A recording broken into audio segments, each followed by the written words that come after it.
Eaglemoss is no more. No more. So, I guess a couple days ago they went insolvent as a company and filed for administrative whatever. Basically bankrupt.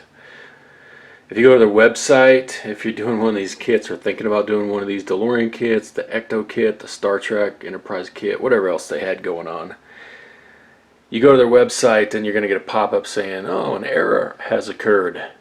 You have to call to place an order. You try to call and you're not going to get anybody because they're not there. I don't know what the future holds if you're in the middle of one of these. I am super lucky. You can see I'll be knocking out issue 106 here. Probably not in this vid, but coming up. However, I'm super lucky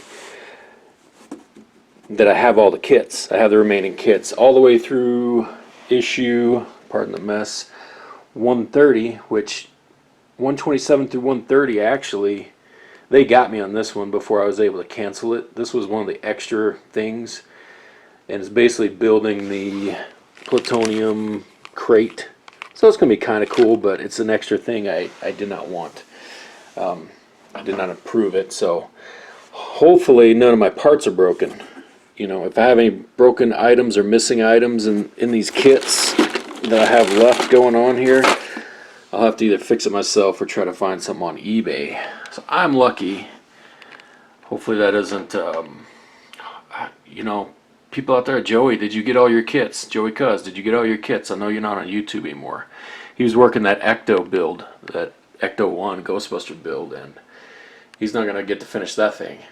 So many people spent so much money on these, and they made us be SOL. I canceled my Star Trek Enterprise NCC 1701D back in January when the S started hitting the fan and my life took a tailspin for a while. We're still trying to pull up from that, but you know, luckily I did that. Otherwise, I'd be even further up the creek on that one. So I just had to cut my losses there. Super glad that I got the remaining kits. I'm just behind on them, so stay tuned. I will finish this guy up, and yeah, Eaglemoss is done. There is a chance, I mean, people are probably blasting me in the comments now, there is a chance that they will, you know, get bought. Maybe their, whatever they're doing, their subscription line will get bought by another company. There's other companies that do similar builds out there, and you know, check out all that stuff. I mean, there's so much stuff in here on these, and I probably need to show that. I don't know if I can get that open right now. I'll show that engine bay before I start loading it up. I can't get that unlatched with my finger. Anyway, maybe another company will buy them out. Maybe everyone won't be SOL. That's it. Signing off. Avoid these type of builds at all costs. 3+ years I have in this, and we're not even talking about how much money sunk into it. Boom. Yeah, do Hot Wheels instead. They're cheaper.